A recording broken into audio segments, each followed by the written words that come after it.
बोलो श्री गणेश जी महाराज की जय। हिंदू धर्म में भगवान गणेश को प्रथम पूज्य माना जाता है। वे सभी गणों के स्वामी हैं। उनकी पूजा करने से केवल सुख समृद्धि बल्कि ज्ञान की भी प्राप्ति होती है। किसी भी नए काम की शुरुआत यदि गणेश जी के नाम से की जाए तो वह हमेशा सफल होता है।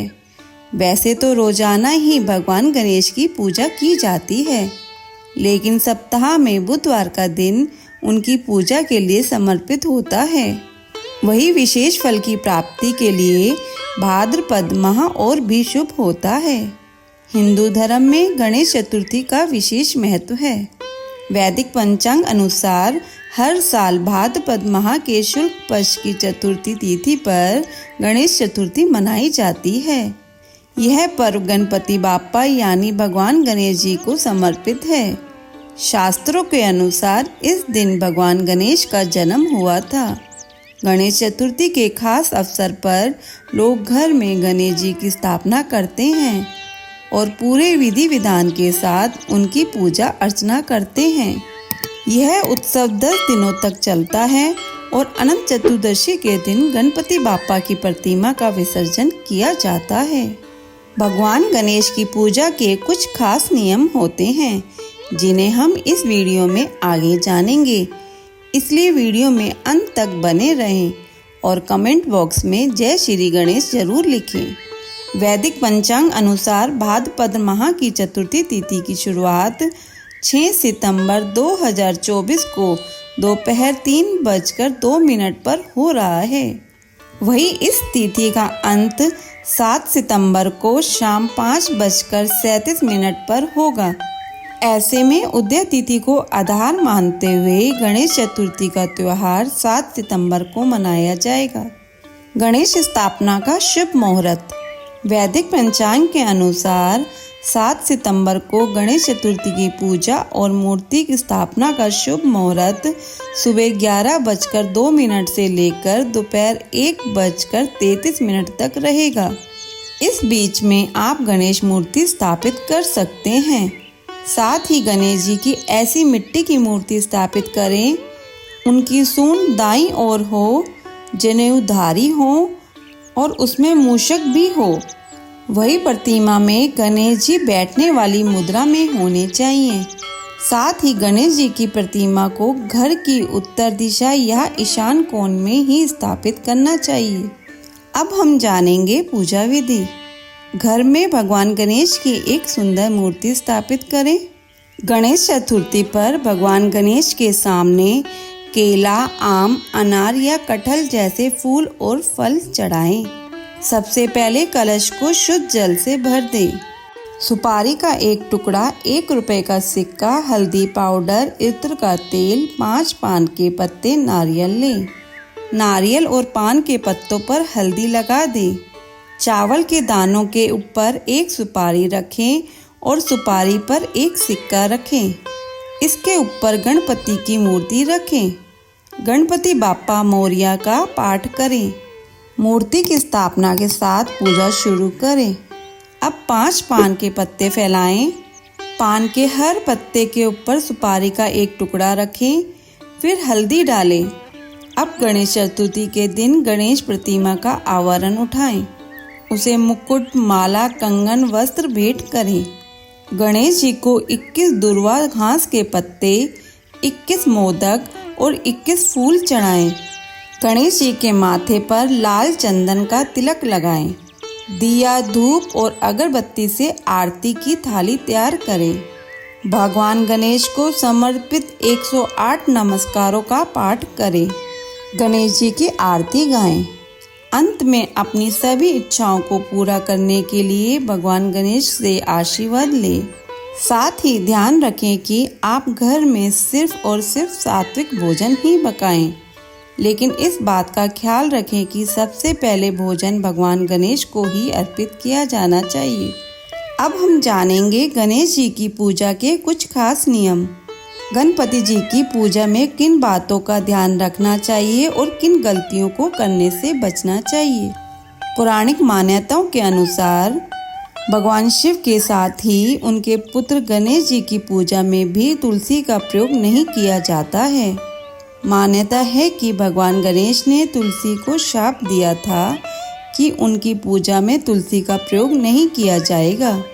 इसलिए ध्यान रखें कि गणेश जी की पूजा में तुलसी का प्रयोग भूलकर भी न करें। भगवान की पूजा में दुर्वा का प्रयोग करना अच्छा माना जाता है।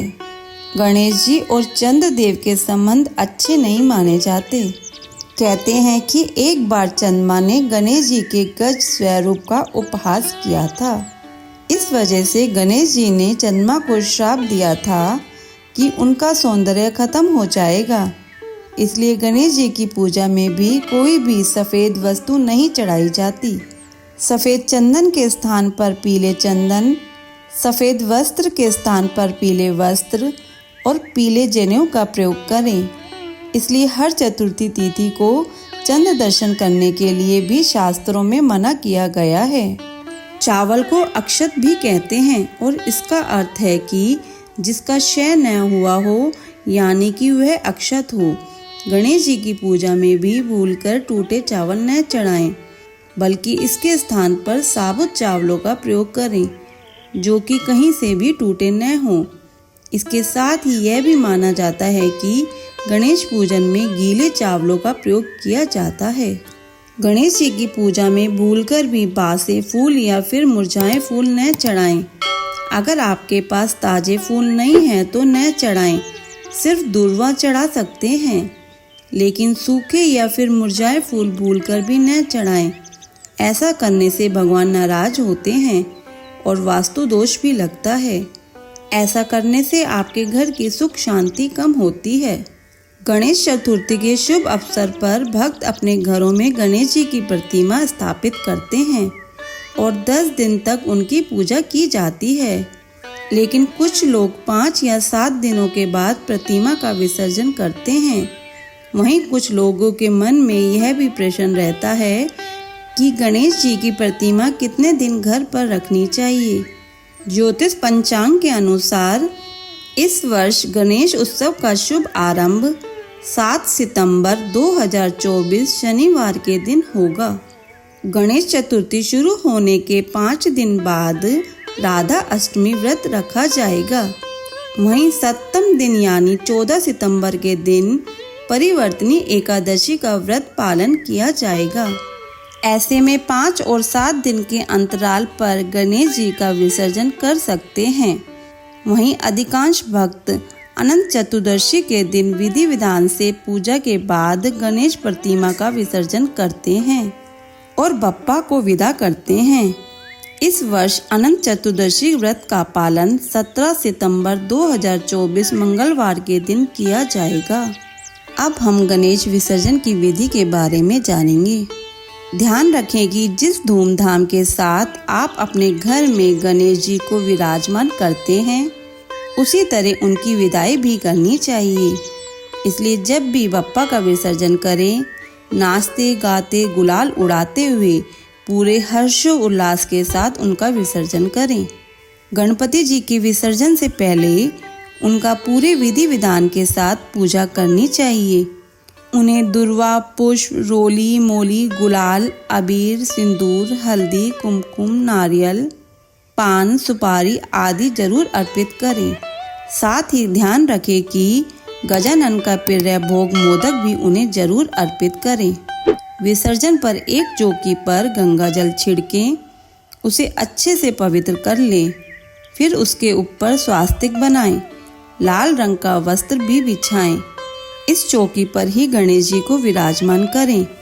इन सभी विधि के बाद गणपति जी की आरती उतारें और उनसे माफ़ी जरूर मांग लें कि अगर हमसे कोई भूल हो गई हो तो बप्पा हमें माफ़ करना। इसके बाद गणेश जी से हाथ जोड़कर कामना करना कि बप्पा अगले साल आप फिर से जल्दी आना। फिर उनकी प्रतिमा को किसी नदी, तालाब या फिर आप अपने घर में भी किसी बड़े बर्तन में पानी भरकर विसर्जित कर सकते हैं। बोलो श्री गणपति महाराज की जय। यह थी गणेश स्थापना और विसर्जन से संबंधित जानकारी। अगर आपको अच्छी लगी हो तो वीडियो को लाइक करके शेयर करें और चैनल पे नए हैं तो सब्सक्राइब ज़रूर करें।